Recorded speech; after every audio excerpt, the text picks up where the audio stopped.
سلام عرض میکنم. بسم الله الرحمن الرحیم. جلسه پنجم شرح گلشن راز شیخ محمود شبستری. این جلسه به شرح ابیات شماره 130 تا شماره 164 گلشن راز اختصاص داره بر اساس نسخه صمد موحد.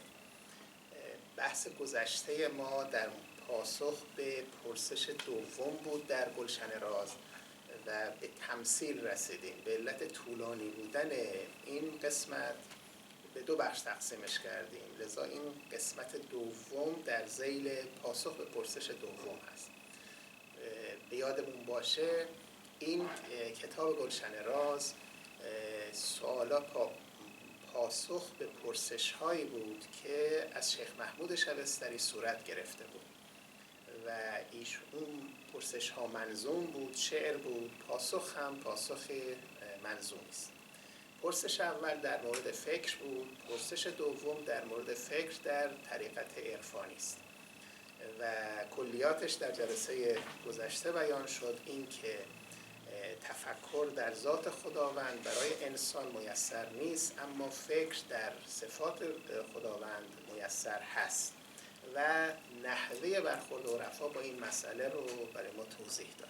حالا خودش در لابلای این اشعار نکات متعددی آمده، من مقدمه چینی نمی کنم و حد کافی هم امروز 34 بیت داریم. امیدوارم فرصت بکنیم که بحث رو به انتهای مطلب برسونم. بیت 130 که اول تمثیل محسوب میشه. اگر خواهی که بینی چشمه خر، تو را حاجت فتد با جرم دیگر.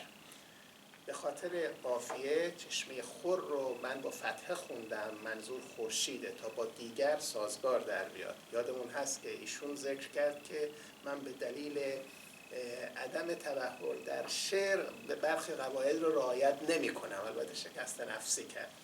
اگر میخواهی چشمه خورشید را ببینی، تو نیاز به یک جسم حائل داری. وقتی نور شدید باشه، چشم انسان ناتوان است این که زل بزند به چشمه شدید نور، نمیتونه اون رو ببینه. باید یک چیز رو حائل بکنه. مثلا ما چشم دستمون رو حائل میکنیم، یا وقتی توی ماشین نشستیم این چیز رو پایین میاریم تا بتوانیم انعکاس نور کمتر بشه و ما بتونیم جلومون رو ببینیم. ایشون هم همین رو میگه. اگر میخوایی چشمه خورشید را ببینی، تو را به جرم دیگری حاجت میافتد. تو نیاز به یک جرم حائل داری. خب این بحث محسوسه. قصد اصلیش اینه که نکته معنوی و عرفانی رو توضیح بده که در بیت بعدی است. چو چشم سر ندارد طاقت تاب، توان خورشید تابان دیدن از آب. باز هم در حوزه محسوس یک جسم حائل دیگر رو ذکر میکنه. چون چشم سر، همین دوتا چشمی که در صورت ما قرار داره، طاقت دیدن خورشید ندارد، میتوان خورشید تابان را در آب روان دید. چشمه آبی هست و نور در اون میفته، خورشید در اون میفته. ما به جای این که به خورشید نگاه کنیم که توان نگاه کردن به او را نداریم، به آب نگاه میکنیم که عکس خورشید در آن است و اون وقت میتونیم در مورد خورشید توضیح بدیم بدون اینکه به خود خورشید نگاه کرده باشیم. چون چشم سر طاقت ندارد خورشید را دیدن، میتوان خورشید را دید در آب. این معنای بیت دومه. پس اول جسم حائل رو گفت، دوم هم به آب نگاه کردن برای دیدن خورشید رو ذکر کرد. از او چون روشنی کمتر نماید، در ادراک تو حالی میفزاید. چون با نگاه کردن به آن جسم حائل یا به آب روشنی و شدت نور کمتر است، در ادراک تو حالی به تو میدهد و تو میتوانی آن جسم را ادراک کنی، آن جسم پرنور را ادراک کنی. یعنی نگاه کردن به آب یا نگاه کردن با شیء حائل امکان رؤیت اون جسم نورانی رو برایت فراهم می‌کند، در حالی که تو مستقیم نمیتوانستی به خورشید یا جسم شدیدی جسمی که به شدت نورانی هست نگاه بکن. خب اینها محسوساتش بود. حالا بریم در حوزه امر عرفانیش. عدم آینه هستی است مطلق، کزو پیداست عکس تابش حق. خورشید برای در حوزه عرفان خداوند است، ذات خداوند است که نمیتوان او را رؤیت کرد، نمیتوان اون را ادراک کرد. پس ما به یک جسم حائل احتیاج داریم که بتوانیم او را پیدا بکنیم. معنای شعر اینه: عدم آینه وجود مطلق است. در جلسه گذشته گفتیم که اشیاء رو در ضدشون میشناسیم. ضد وجود مطلق عدم است. ضد خداوند وجود مطلق است، وجود بیکران است، وجود نامحدود است. اگر ما نمیتوانیم او را ادراک کنیم، اما میتوانیم عدم را ادراک بکنیم، پس عدم آینه وجود مطلق است. همون چیزی که مثل آب که ما به آب نگاه میکردیم خورشید رو میدیدیم، حالا به این عدم نگاه میکنیم و وجود مطلق را میبینیم. که از او پیداست عکس تابش حق. از این عدم عکس تابش حق مطلق که خداوند باشد آشکار و هویداست. اما این عدم چیست؟ آیا منظور عدم مطلق است یا منظور عدم اضافی است؟ عدم مطلق یعنی این که هیچ در هیچ، یعنی مطلقاً هیچ چیزی وجود نداشته باشد. این مراد نیست. نوع دوم عدم اضافی است. مثلا 1 ساعت پیش هیچ یک از شما اینجا نبودید، پس اون عدم شما این عدم اضافی است، یک عدم محدود و مقید است. عدم الف، نه عدم مطلق. عدم آقای الف، عدم خانم الف، خب این یک عدم اضافی بهش میگن. مراد ایشون از این که عدم آینه هستی مطلق است همین عدم‌های اضافی است. حالا عدم‌های اضافی کی هستند؟ بالواقع من و شما هستیم. همه اعیان ثابته هستند، همه ماهیات هستند. اینها رو بهشون میگن به اصطلاح ماهیات یا اعیان ثابته یا اعدام اضافی. همون عدمی هستند که اینها آینه دار جمال حق هستند. به بیان ساده تر من عبارت رو عوض میکنم، تو کامل شعر نسبت به همه اشعار قبلیش دشوارتره. هر موجودی آینه وجود خداوند است. شما در هر وجودی میتوانی او را ببینی. در عرفان چون تنها وجود حقیقی خداوند است ولا غیر، بنابراین همه غیر او اعیان ثابته هستند و در ذات خود معدومند. آن کسی که در ذات خود موجود است یکی بیشتر نیست و او خداست. بنابراین غیر او عدم است. به این معنایی که گفتیم، عنوانی که توی عرفان به اینا میدهند به غیر خداوند، به این ماهیات میشه میگویند اعیان ثابته. اینها آینه وجود خداوند هستند. چرا عدمند؟ چون در ذات خودشون اینها وجود ندارند. وجود حقیقی متعلق به کس دیگر است، خدا، و اینها در ذات خود معدومند. پس عدم آینه هستی مطلق است. از نگاه به اون شدت نورم نگاه بکنید، او وجود بیکرانه است. وجود همه ما محدوده، ما کرانمندیم. بنابراین شدت نور در این آینه کاسته شده، ما میتوانیم بهش نگاه بکنیم. از نگاه به او میتوانیم پی به وجود اون نامحدود و بی‌نهایت و بیکرانه ببریم. حالا دوباره این شعر رو میخونم با این توضیحات، ببینید چقدر مفهوم میشه. عدم آینه هستی است مطلق، یعنی من و شما اعیان ثابته آینه هستی مطلق هستیم. هر که میخواهد او را ببیند باید ما را ادراک کند، اعیان ثابته را ادراک کند تا بتواند به او را ادراک کند. منتها البته ادراک او مستقیم میسر نبود به خاطر شدت وجودیش، اما با نگاه به ما میتواند به او پی ببرد به اعتبار اینکه ما جلوه وجود او هستیم، مظهر وجود او هستیم. که از او پیداست عکس تابش حق. از این عدم عکس تابش حق پیداست. حق خداوند، اون وجود مطلق تابش کرده در این آینه. نگاه به این آینه میکنی، در نتیجه او را میبینی. این آینه اون جسم حائل بود و این عدمی بود، گفتیم عدم اضافی، همین اعیان ثابته که ما باشیم. عدم چون گشت هستی را مقابل، در او عکسی شدن در حال حاصل. اینم توضیح همون شعر قبلیه.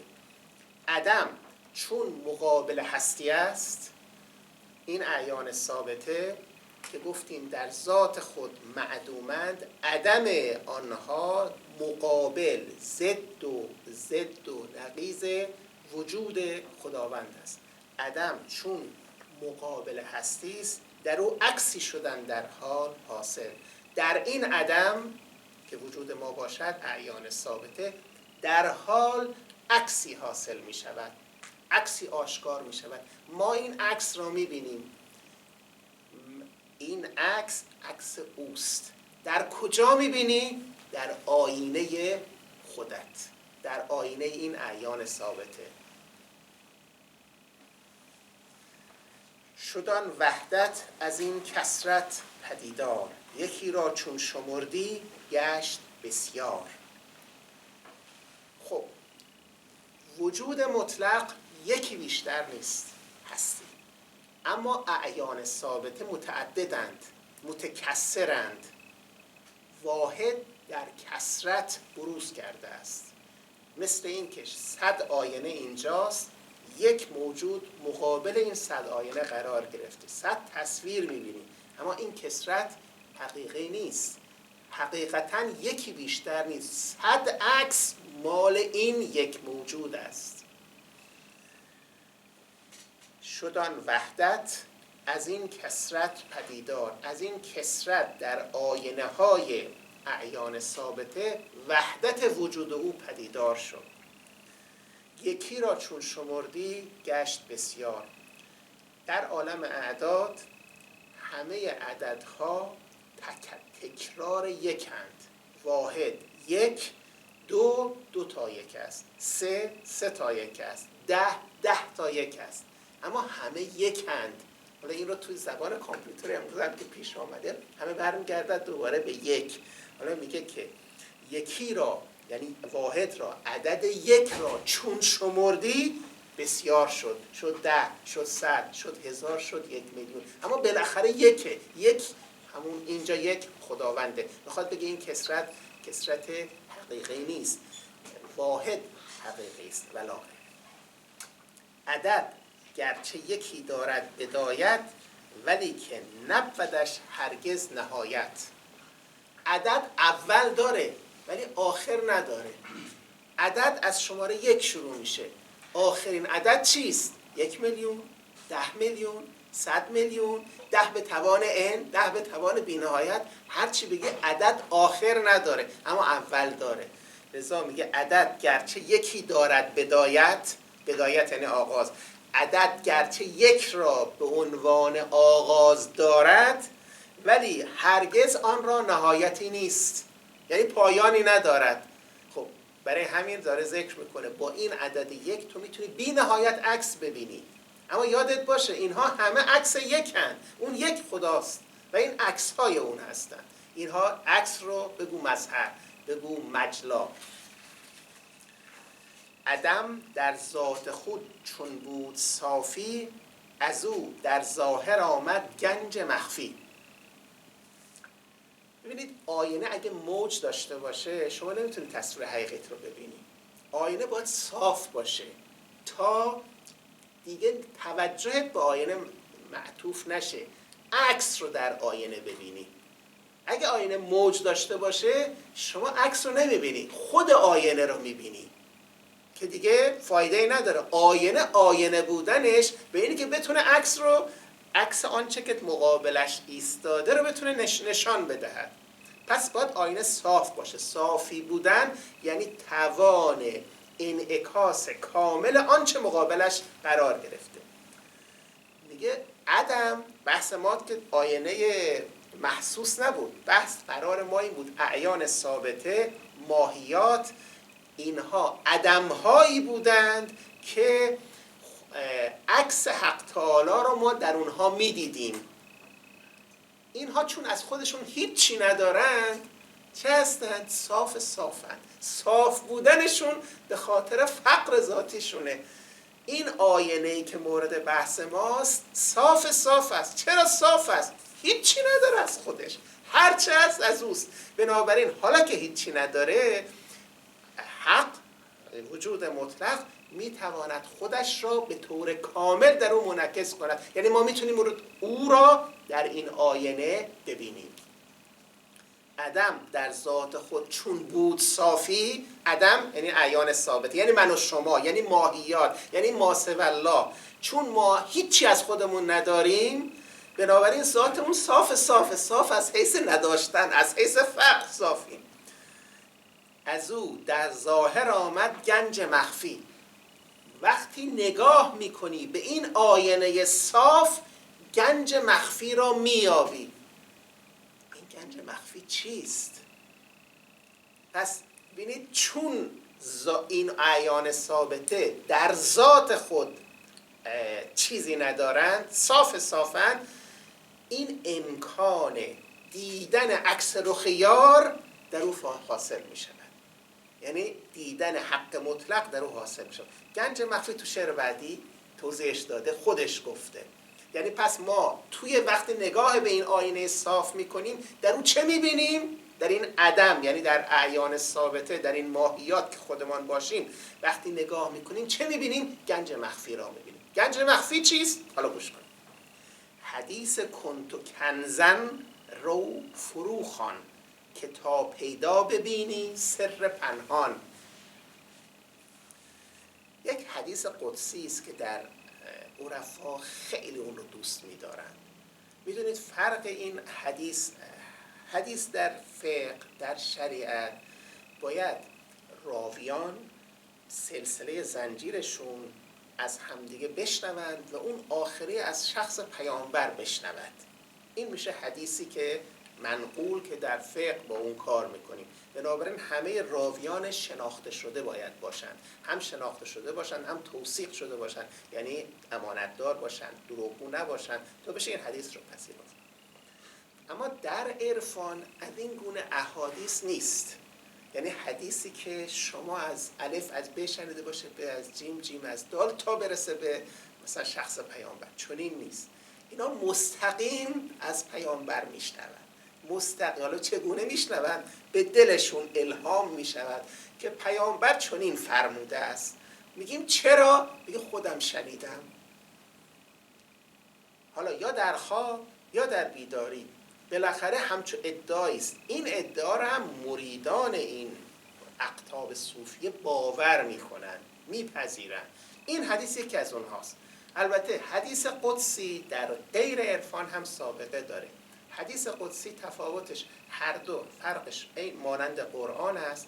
قرآن از جانب خداوند پیامبر آمده، در مصحف شریف است، در آن کتابی که ما به نام قرآن میخوانیم. اما مطالب دیگری که خدا مستقیم با پیامبرش در میان گذاشته و به عنوان وحی ضبط نشده، بهش حدیث قدسی گفته میشه. ادعای ایشون اینه که این حدیث قدسی است. نه ایشون، همه عرفا این حدیث رو حدیث قدسی میدانند. گفتم حدیث با اون نکته که ذکر شد، یعنی الهام شده به قلب عرفا. حالا حدیث چی است؟ مضمونش خیلی مضمون زیبایی است. حدیث هایی که تو کتاب‌های عرفانی شما می‌بینید چیز شبیه شرح حالی است که در مجالس روضه میشنویم. میگه وصف حال حضرت زینب چنین بود. حالا کسی اونجا بوده که ایشون چنین گفته باشد؟ وصف حال امام حسین چنین بود. خیلی حرفای خوبی هم ممکنه توش باشه، اما این آن چیزی است که باید باشد، نه آن چیزی است که لزوماً بوده است. همه ما هم میشنویم، با اون متاثر میشیم، به دلمونم مینشیند. اینم شبیه به اون. حرف حسابی است، به دنبال سندش هم نباشیم. میگه که حالا حدیث چی است؟ کنت کنزن مخفیا. خدا به پیغمبرش میگه که طبق این حدیث میگه من گنج مخفی بودم. فاحببت ان اعرف. دوست داشتم شناخته شوم. فخلقت الخلق لکی اعرف، پس مخلوقات رو آفریدم تا خودم شناخته شوم. یک دنیا معنی پشت اینه. پس فلسفه خلقت شناخت اوست. او دوست داشت شناخته شود. کنز مخفی چیست؟ خداوند است. کنز چیه؟ گنجه. گنج یعنی چیز گرانبها. مگر گرانبهاتر از خدا میتونی پیدا بکنی؟ مگر گرانبهاتر از اسرار الهی میتونه پیدا بکنی؟ نه. بنابراین این حدیث قدسی است، حدیث کنت کنزا مخفیا. گفت که از او در ظاهر آمد گنج مخفی. خب گنج مخفی ذات خداوند است که مخفی بود، اصلا امکان شناختنش نیست. ببینید جواهر و طلا رو میشه مخفی کرد، بعد میره خاک رو میزنه کنار، پیداش میکنه، میگه بفرما این پیداش کردن. این جواهر معنوی کشف ناکردنی است. یعنی این ما ناقابلیم، ما قابلیت کشف او رو نداریم، بالاتر از توان ادراک ماست، برای اینکه این مخفی است. برای اینکه شناخته بشه چه کرده؟ مخلوقاتی خلق کرده که اینها آینه جمال او هستند. این حدیث قدسی خلاصه عرفان است. یعنی یک جمله بیشتر نیست، اما تمام عرفان تو این حدیث آمده. من گنج مخفی بودم، دوست داشتم شناخته شوم، مخلوقات را خلق کردم تا شناخته شوم. خب پس ذات حق تعالی در کمال نورانی بودن خودش مخفی بود. با خلق آفرینش اعیان ثابته تجلی کرد. بنابراین حالا ما با نگاه به این اعیان ثابته پی به گنج مخفی میبریم، پی به وجود مطلق او میبریم. خب حالا رسیدیم به شعر 139. این شعر یکی از دشوارترین شعرهای امروزه. لطفاً دقت بکنید، به خصوص دوستانی که با مطالب ریاضی و امثال هم آشنا هستن، ببینن یک چیزایی هم پیدا میشه گاهی وقتا از اون جدول لگاریتم هم ممکنه دشوارتر باشه. عدم آینه، عالم عکس و انسان چو چشم عکس و در وی شخص پنهان. فارسی بود آیین در نظر بگید، دوباره میخونم. عدم آینه، عالم عکس و انسان چو چشم عکس و در وی شخص پنهان.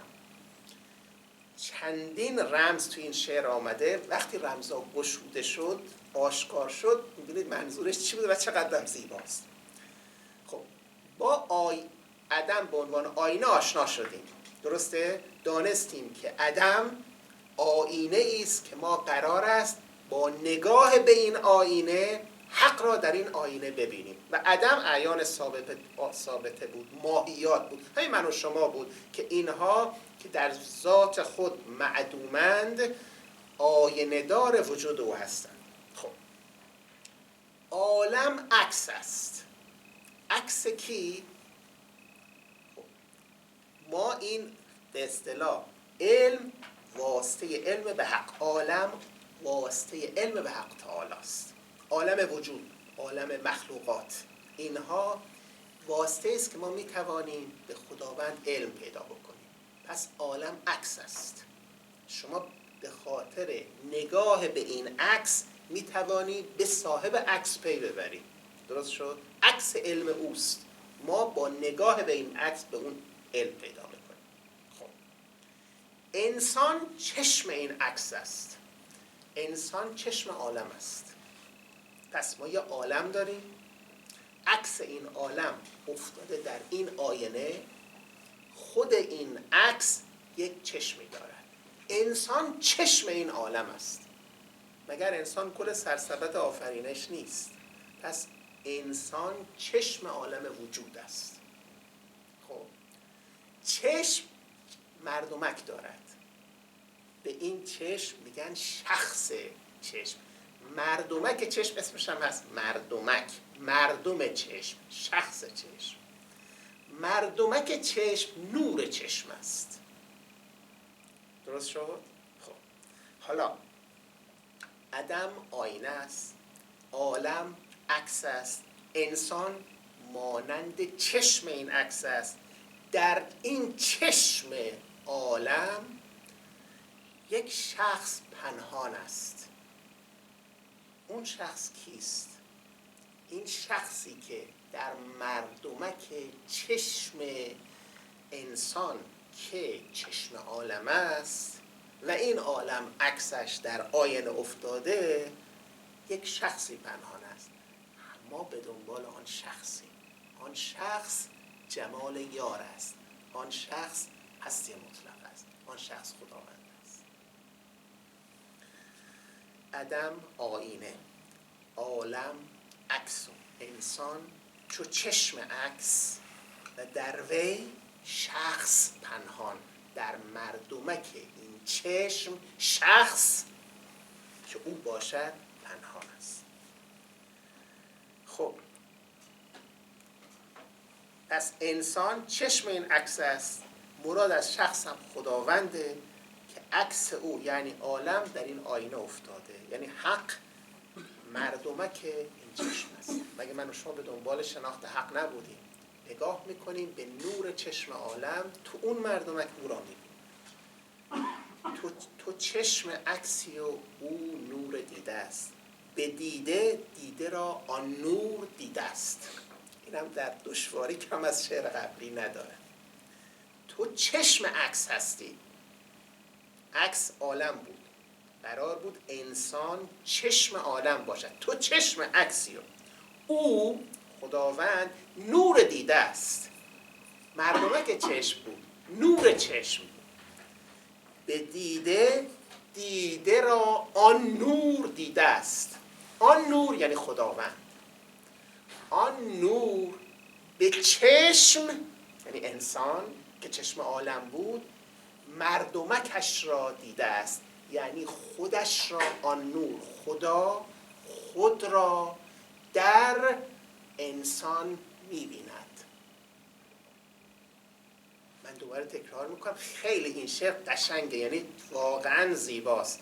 وقتی میگیم که انسان شده جمال، تجلی جمال خداوند. 3 تا دیده توی این مصرع دومش به کار رفته، هر کدومش یه معنا میده.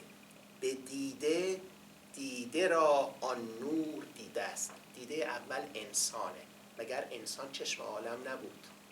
این دیده اول. به دیده را، دیده دوم مردمک چشمه، انسان چشم خودشه، حق تعالی. کی بیننده است؟ آن نور دیده است. این دیدنه، فعل دیدنه.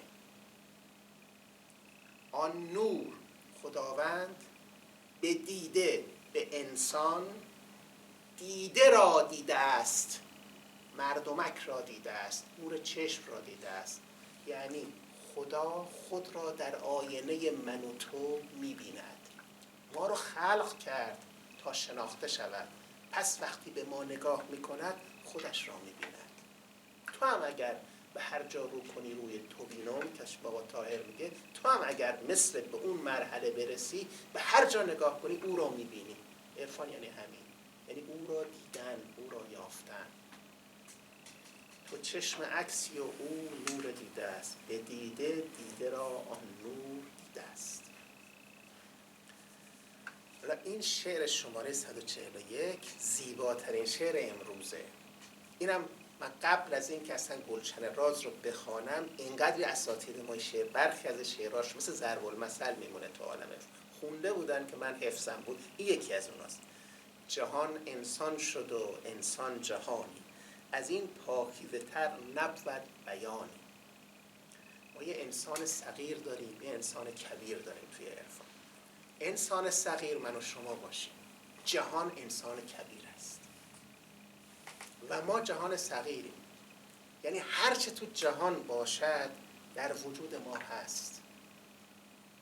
لذا ما در خودمان همه جهان را داریم. حالا شعر رو نگاه کنید. جهان انسان شد، یعنی جهان با انسان، انسان کبیر شد. جهان انسان کبیر است. انسان جهانی، خود انسان همه اجزایی که شما در این جهان بزرگ میبینید در وجود انسان نهفته است. انسان جهانی، انسان اون جهان صغیر است، جهان انسان کبیر است. از این پاکیزه تر نبود بیانی. اونا که دنبال انسان مداری و انسان محوری هستن، اگر زاویه عرفان نگاه بکنن میگه جهان انسان است، انسان جهان است. تو اگه این همانی رو پیدا بکنی اون وقت میفهمی از این پاکیزه تر بیانی نیست، از این زیباتر بیانی نیست. این وحدت همه وجود با هم دیگه است. چون نیکو بنگری در اصل این کار، همو بیننده هم دیده است و دیدار.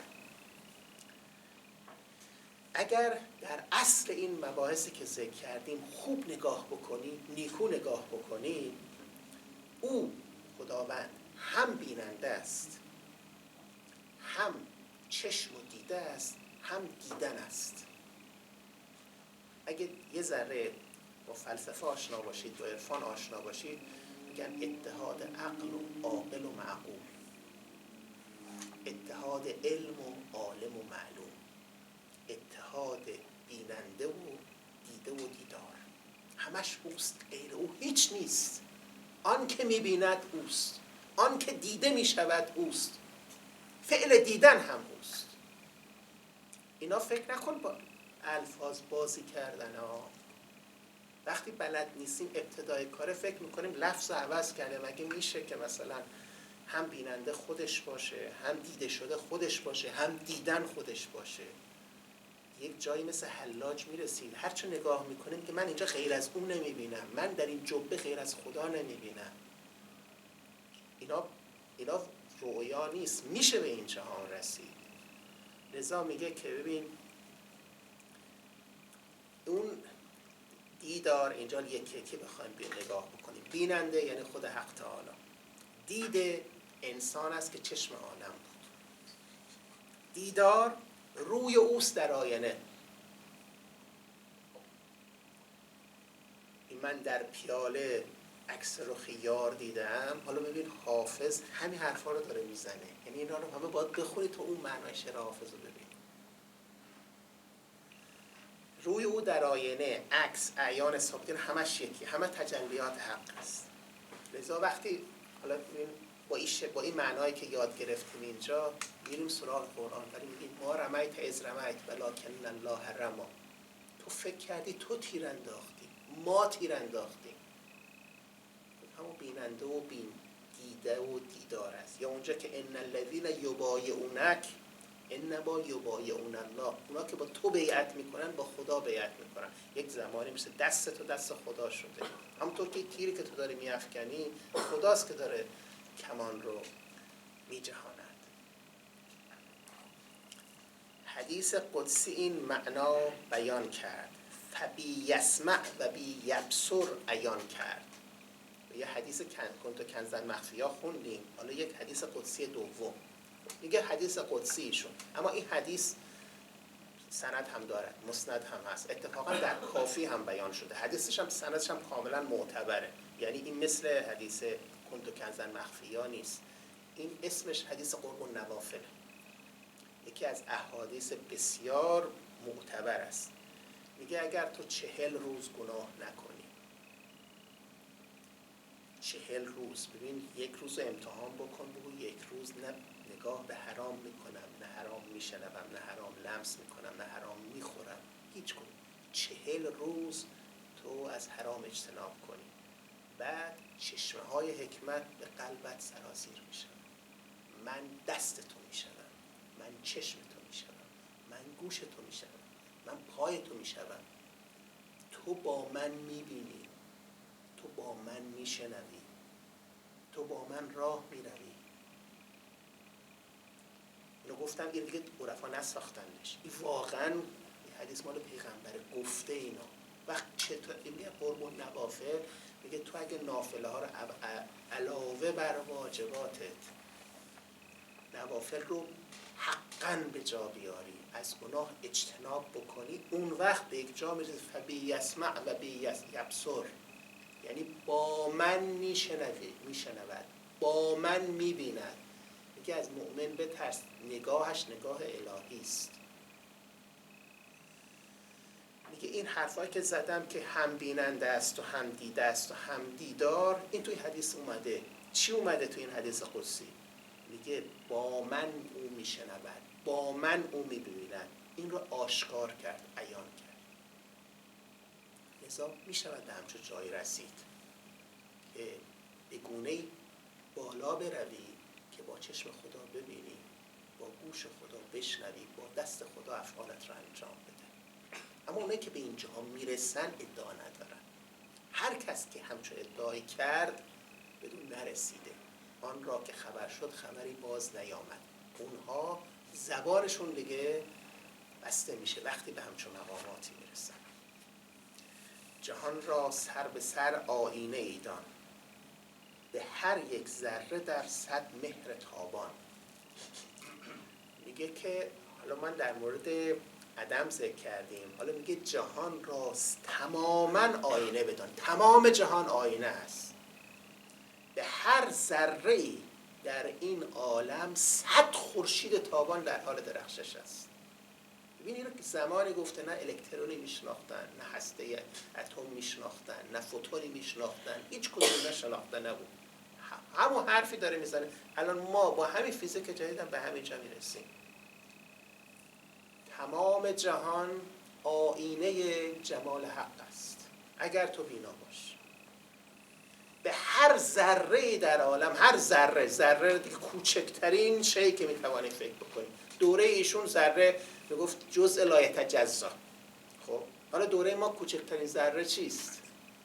اتم است؟ نه، اونم یه تجزیهش میکنی، الکترون است، فوتون است، هر چه بگی. میگه در دل هر کدام از این ذره ها که نگاه بکنی 1000 مهر تابان، 1000 خورشید تابان در حال درخشش است.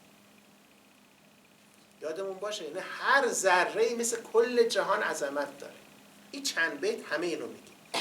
اگر یک قطره را دل بر شکافی، برون آید از آن 100 بحر صافی. اگر یک قطره آب را بشکافی، حالا به زبان شکافتن به زبان امروز میشه ببریش زیر میکروسکوپ تجزیهش بکنی، ببریش تو آزمایشگاه تجزیه تحلیلش بکنی، از آن 100 دریای صاف بیرون میآید. فرق یک قطره آب با یه اقیانوس آب چیه؟ دوتاش آبن، هیچ فرقی ندارن. اگه آب و یه قطره آب رو درست بشناسی، اقیانوس رو شناختی. خب اون قطره ماییم، اقیانوس اوست. خودت را بشناس تا او را بشناسی. همه حرفش اینه. به هر جزوی ز خاک هر بنگری راست، هزاران آدم اندر وی هویداست. اینجا اشعار خیام حالا بیفت که خاک کوزه‌گر رو میبینه. اینجا میگه به هر جزوی از خاک که نگاه بکنی، درست بنگری، نگاه داریم تا نگاه صحیح بکنی، یعنی نگاه با بصیرت بکنی، 1000 آدم در هر جزء خاک تو میبینی. آدم از خاک است، انسان از خاک آفریده شده. خب در هر جزء خاک که نگاه کنی 1000 انسان درش میبینی. کدوم نگاهه؟ باید نگاهمون رو عوض بکنیم، منظرمون رو عوض بکنیم تا بتوانیم در خاک انسان رو ببینیم. به اعضا پشه‌ای همچند فیل است، به ایما قطره‌ای مانند نیل است. ببینید کوچکترین حیوانی که میتونسته ترسیم بکنه پشه است. بال پشه رو نگاه کن چقدر زیباست. بال پشه رو ببر زیر میکروسکوپ، حالا تازه ما میتونیم ببینیم. اون وقت که چیزا رو هم نمیدیده. میگه که هر عضو پشه مثل فیل میمونه. فیل مثال در عظمت در میان حیوانات، پشه مثال در حقارت در میان حیوانات. حالا دیگه امروز دوره ما بر سراغ میکروب ها و چیزای کوچیک‌تر، او موجوداتی که دیگه از اونها کوچیک‌تر پیدا نمیشه. میگه که هر کدام اینها همون عظمتی که تو در فیل میبینی در بال پشه میبینی. همون عظمتی که تو توی پای فیل به اون بزرگی میبینی تو پای پشه هم میبینی. کنم اونا که یه ذره زیست شناسی خونده باشن کاملا اینو تصدیق بکنن که اینها در عظمت هیچ فرقی با هم دیگه ندارن، در ظرافت هیچ فرقی با هم دیگه ندارن. به ایما قطره مانند نیل است. ایما یعنی رمز، کنایه، تمثیل. میگه در رمز هر قطره مثل رود نیل میمونه. قطره مثال کوچکی آبه، رود نیل هم مثل اقیانوس، مثل فراوان، دریای بسیار، رود بسیار عظیم. تفاوت با هم دیگه ندارن، هر دو جمال یار رو توش میتونه ببینیم. لذا اینها تفاوتشون در کوچکی و بزرگی است، نه در جلوه‌داری جمال حق. دل هر حبه ای صد خرمن آمد، جهانی در دل یک ارزن آمد. هم شعرش قشنگه هم معناش خیلی قشنگه. میگه در دل هر حبه گندم، جو، مانند اینها 100 خرمنه. قطره رو با نیل مقایسه میکرد، حالا حبه رو با خرمن مقایسه میکنه. تفاوتی ندارن، اون فقط کمه اون زیاده، ولی دوتاش یک مفهوم رو میرسونن، یک معنا رو دارن. جهانی در دل یک ارزن آمد. ارزن اون مثال کوچکیه، میگه یک جهان در دل این ارزن نهفته اگه تو ببینی. و واقعا چنین است. اینو تجزیهش بکن ببین توش چی آمده. حالا یه ذره بزرگترش کن پیاز، یه ذره بزرگترش بکن میشه همین دنیا. حالا شعر بعدش دیگه اینو بالاتر میبره. به پر پشه‌ای در جای جانی، درون نقطه چشم آسمانی. در مورد پشه همین الان صحبت کردیم. اونجا پرش رو نگفته بود، اونجا عضو گفته بود. الان دیگه بردش رو عضو رو پر پشه. پر پشه میگه جان جهان رو که خدا باشد تو پر پشه میتونی ببینی. از پشه خردتر نیست، اما پر پشه مظهر جمال جان جانان خداوند است. درون نقطه چشم آسمانی. نقطه چشم کجاست؟ مردمک چشم. درست؟ در مردمک چشم چی رو میتونی ببینی؟ وقتی به آسمان نگاه میکنی، یکی به چشم تو نگاه کند، در مردمک چشم تو چه میبیند؟ جهان رو میبیند، آسمان رو میبیند، همه چیز رو میبیند. درون نقطه چشم آسمان به اون عظمت ترسیم شده است. چطور در بال پشه جای جان که او باشد نمیتواند باشد، او هم هست. جان خداوند در اون بال پشه تجلی کرده، جهان هم در نقطه چشم تو، مردمک چشم تو افتاده است و تو میتوانی ببینی. بدان خردی که آمد حبه دل، خداوند دو عالم راست منزل. حبه دل یه اصطلاحه، یعنی اون نقطه خون سیاه درون قلب انسان که به نظر در طب قدیم فی الواقع مبدأ حیات بوده. یعنی تا اون باشه ما هستیم، بعد نباشه نیستیم. من چون طب نمیدونم نمیتونم تطبیقش بکنم دقیقاً. حالا اول میخوندم گفتم شاید جگر باشه، شاید هر چیز دیگری باشه، حالا مهم نیست کجاست، مهم اون نکته اصلیشه که مبدأ حیات که در قلب است. این میگتش حبه دل. با اینکه حبه دل خیلی کوچکه، خیلی حقیره، خیلی اندکه، اما خدا به همه عظمتش در این دل، در این حبه دل خانه کرده.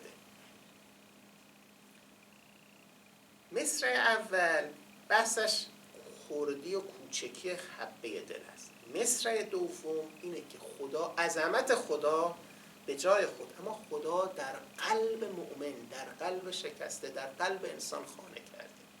حدیث داریم فراوان در مورد این.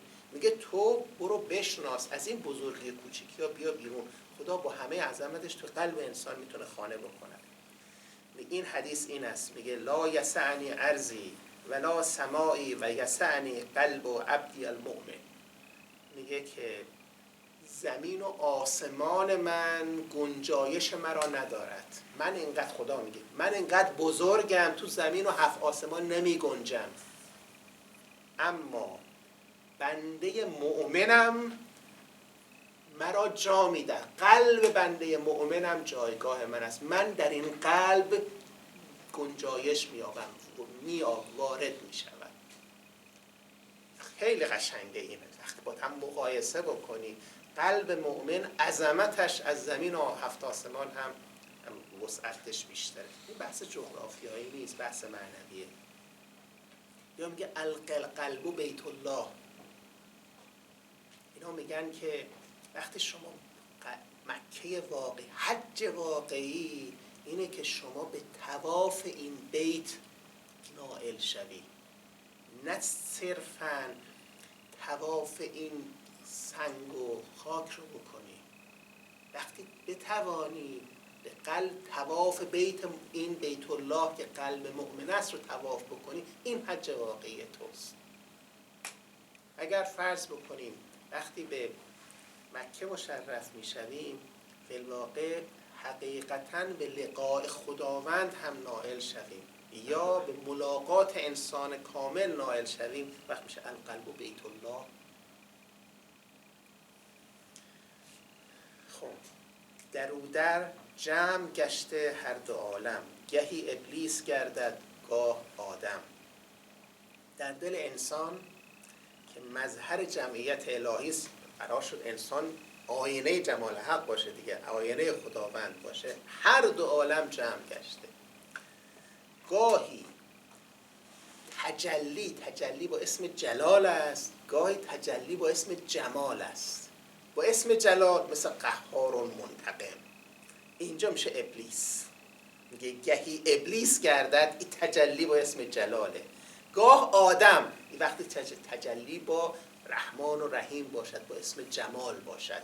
یعنی انسان میتواند ابلیس باشد، این در او جمع گشته، میتواند آدم ابوالبشر گردد.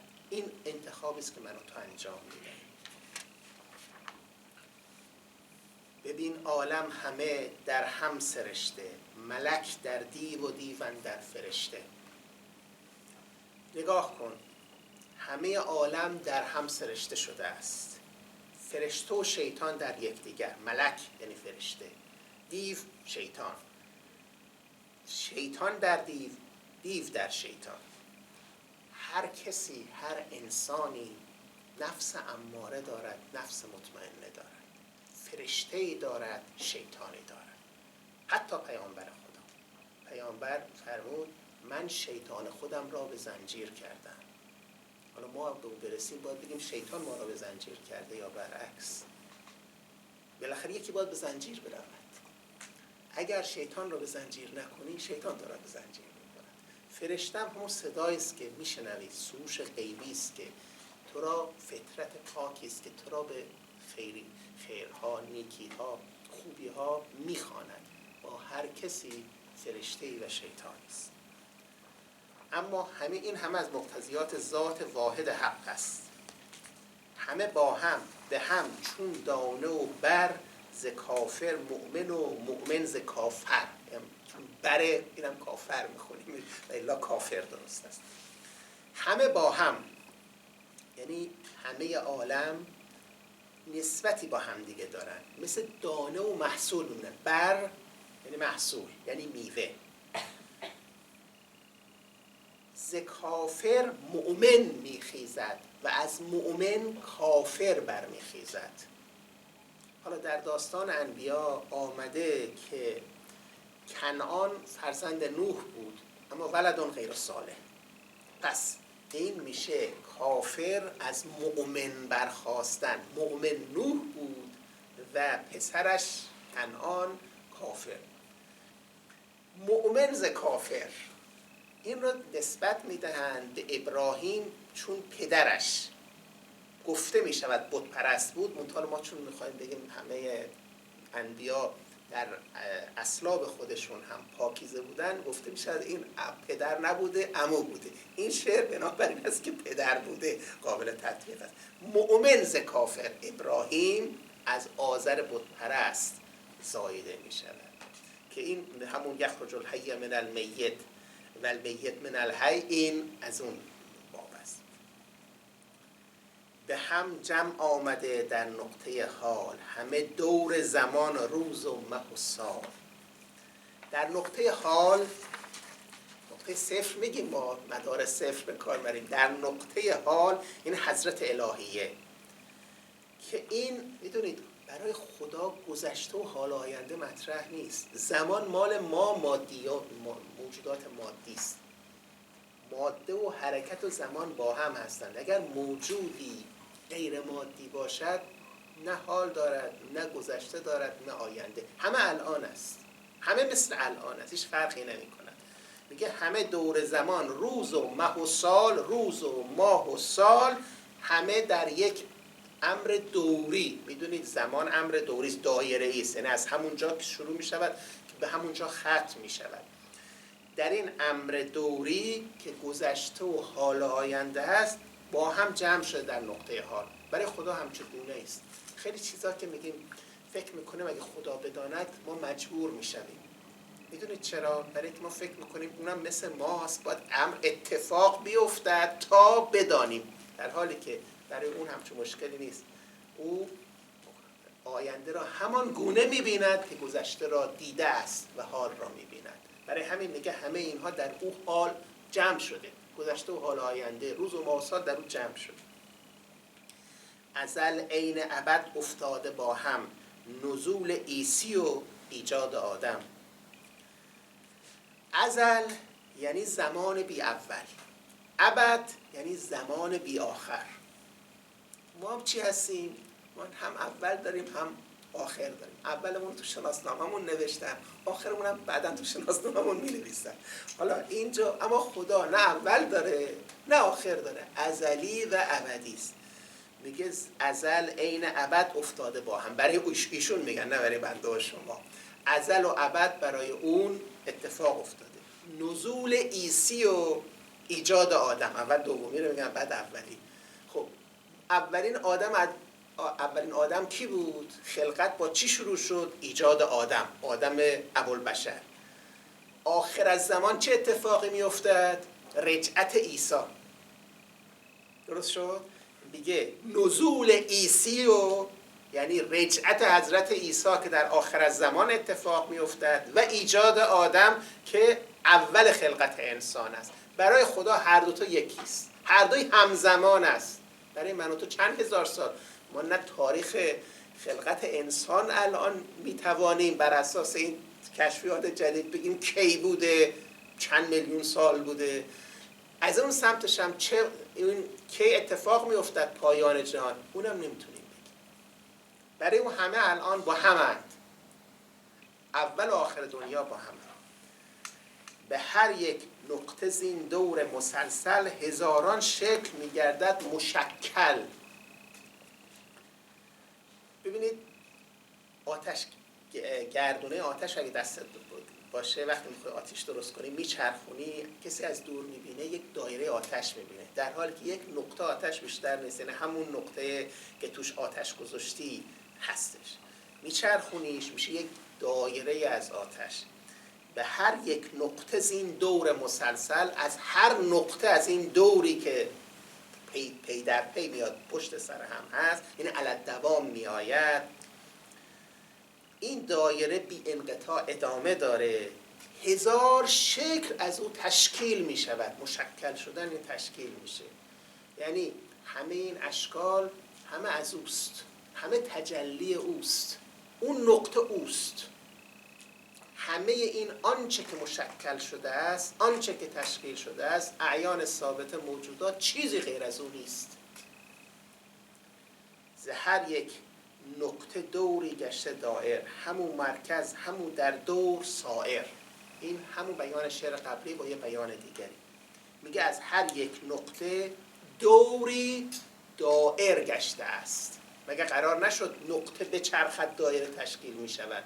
پس این دایره چیزی غیر از اون نقطه نیست، خود او مرکز است و هم او در دور در حال سیران است. در نظر بگیر این دایره مرکزش اوست خود دایره هم اوست، همه چیز اوست، اصلا غیر از او هیچ چی نیست. همون مرکز، خدا مرکز این دایره هست، همو در دور سائر، یعنی هم او خودش در حال دوران سیر می کند. همون چیز آتشگردان رو که ذکر کردیم. این شعر بعدی هم از اون شعرهاییست که هموناست که قبل از این کتاب من شنیدم و پسندیدم و عاشقش هستم. اگر یک ذره را برگیری از جای، خلل یابد همه عالم سراپای. اگر یک ذره را تو از جای خودش جدا بکنی، همه عالم به هم میخورد. خلل یابد همه عالم سراپای، هم سراپای عالم شکاف برمیدارد. ما حالا تازه یه لایه اوزون یه خرابکاری کردیم، یه جایی میبینیم لایه اوزون تو یه جای دیگهش ریخته به هم. آقا من اینجا کار نکردم، تو اون بر دنیا بوده. خلل یابد همه عالم سراپای. عالم با در یک نظام علی و معلولی همش به هم بستگی دارد. اینقدر من تحقیق دیدم، شما هر کدوم تو رشته خودت میگه نمیدونم فلان پشه رو تو فلان جزیره خیلی مضر بود، اینو نابودش کردن، زدن با این هیسپافا و امثال هم نابودش کردن. بعد این گیاهان اینقدر رشد کردن که دیگه جای زندگی نبود. بعد فهمیدن این پشه این گیاه ها رو کنترل میکرد، خاصیت وجودش این بود. حالا خیلی چیزای دیگه هست که ما درک نمیکنیم، حالا بعداً درک میکنیم. همه سرگشته و یک جزو از ایشان، برون ننهاده پای از حد امکان. یادمون هست که تو حدیث کنتو کنزن مخفیا قرار شد که او گنج مخفی بود، برای شناساندن خودش ما رو خلق کرد و دوست داشت که شناخته بشه، ما رو خلق کرد. حالا این محبت در سراپای وجود عالم سریان دارد. همه سرگشته او هستند، ذره ذره عالم سرگشته اوست. اما یک جزو از این عالم با همه سرگشتگیش نتوانسته از حد امکان پا رو فراتر بگذاره. امکان یعنی ممکن الوجود بودن، چیزی که در ذات خودش معدوم است و فقیر است، نیازمند به اوست. این همه سرگشته ایم از اول خلقت تا کنون، همه به سوی او در حال سیر هستیم، اما نتوانستیم یکیمون چی بشویم؟ واجب الوجود بشویم، وجودمون مال خودمون بشه. تا آخرش هم هرچه بزرگ بشویم و پیش برویم، باز در ذات خود فقیر هستیم. لذا نتوانستیم از حد امکان پا رو فراتر بگذاریم، زیاد غره نشویم. غرور بر ما ندارد که ما میتوانیم چه بکنیم و چه نکنیم. تعین هر یکی را کرده محبوس، به جزویت ز کلی گشته مایوس. تعین یعنی تشخص. ببینید وجود خداوند مطلق است، وجود من و شما، وجود ما سوی الله، وجود غیر او متعین و متشخص و محدود و مقید است. تعین هر کدام از ما را محبوس کرده. ما زندانی این ماهیت خودمون هستیم، زندانی این حد وجودی خودمون هستیم. ما محدودیم، او نامحدود است. به جزویت ز کلی گشته مایوس. ما تا هستیم همواره جزوی خواهیم بود، جزئی خواهیم بود. ما هرگز کلی نخواهیم شد. ما هرگز او، تا زمانی که ما هستیم نمیتوانیم اوی نامحدود شویم. لذا مایوسیم از مطلق شدن و نامحدود شدن. تو گویی دائما در سیر و حبسند، که پیوسته میان خلع و لبسند. تو می انگار ماهیات اعیان ثابته ما سوی الله در حال سیر به سوی او و در عین حال حبسند در تعینات وجودی خودشان. ما پیوسته در میان خلع یعنی کندن لباس وجودی خاص از تن و لبس یعنی پوشیدن لباس جدید هستیم. این خلع و لبس، ببینید از جمادی مردم و نامی شدم. جمادی یعنی از سنگ بودن، از جماد بودن، یک لباسه. این لباس را از تن به در می آوریم. لباس نامی، لباس نبات به تن میکنیم، لباس نبات رو از تن به در میکنیم، لباس حیوانیت به تن میکنیم، حیوانیت رو از تن در میآوریم، انسانیت به تن میکنیم. اینا لباس های مختلفه. از تو طبیعت نگاه کن، این چوب را به سوزانی خاکستر می شود، خاکستر بعد تبدیل به یک جسم دیگر می شود. این چرخه تبدیلات طبیعی تا بی‌نهایت ادامه داره. همه عالم در حال تبدیل به هم دیگه هستن. میگه که پیوسته میان خلق و لبس است. این که شنیده خلق از عدم افسانه بیش نیست. در فلسفه و عرفان خلق از عدم بی‌معناست. همه در حال تبدیلند. این خلق و لبس از اصطلاحات بسیار جدی تو حرکت جوهری است.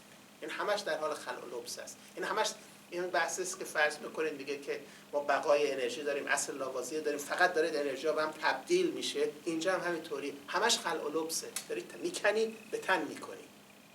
اون زمان هم این مسائل جدید فیزیک نیوتن و بعدش را اصلا آشنا نبودن، ولی به لحاظ فلسفی و عرفانی رسیده به که جهان دائما در حال تبدیله.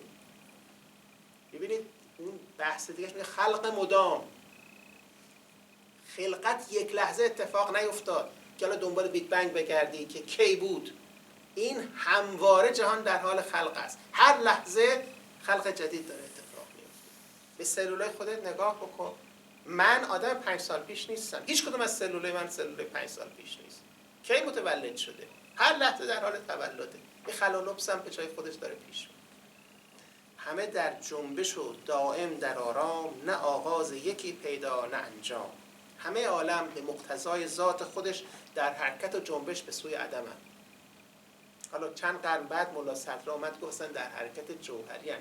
دون جهان در ذات خودش، در نهاد خودش در حال حرکت است. حالا ما امروز تازه می‌فهمیم، مثلا همینجا نگاه می‌کنیم الکترون های این در حال حرکته. این الکترون به جای خودش وجود داره. اونا به زبان عرفانی و فلسفی خودشون میگه جهان دائما در حال جنبش است. دائم در آرامش دائم هم هست در عین حال. ببینید متناقض هم نیست. چگونه میتونه باشه؟ میگه به مقتضای ذات خودش در حرکته، اما جنبشش به سوی عدمه. به مقتضای نفس رحمانی در مقام هستی آرمیده و ساکنه. یعنی به اعتبار اتکای به خداوند در آرامشه، اما در حال حرکت به سوی عدم است. آغاز انجام ای بر کسی هویدا نیست. نه ما آغازش رو میدونیم، نه اولش رو میدونیم، نه آخرش رو میدونیم. اینکه ببینید در فلسفه و عرفان هر دو اول زمانی برای جهان نیست. خیلی مهمه ها، برای اینکه زمانم با خودشه. شما نمیتونی بگی در چه زمانی زمان متولد شد. این دور پیش میاد، تسلسل پیش میاد.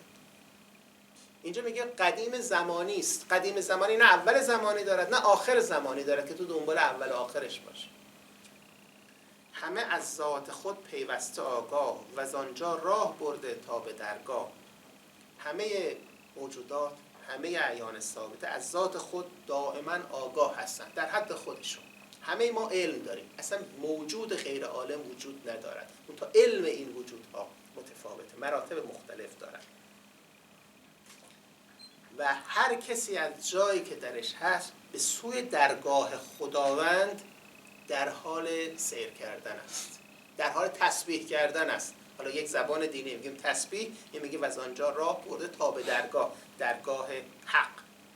و شعر بیت آخر امروز: به زیر پرده هر ذره پنهان، جمال جانفزای روی جانان. این هم از شعر قشنگ. به زیر پرده هر ذره پنهان، جمال جانفزای روی جانان. در زیر هر ذره‌ای پنهان شده است. چه چیزی پنهان شده است؟ جمال جان افزای صورت جانان، حضرت حق. وقتی به مجلس عروسی میروی باید تو رو از روی عروس کنار بزنی. الان جمال جانفزای جانان که حضرت حق هست، میگه این هر ذره‌ای که تو نگاه بکنی مثل اون عروس میماند. تو رو بزن کنار تا بتوانی جمال جانفضای او رو روی جانان، یعنی صورت جانان، جانان خداست، صورت او رو در اونجا ببینی.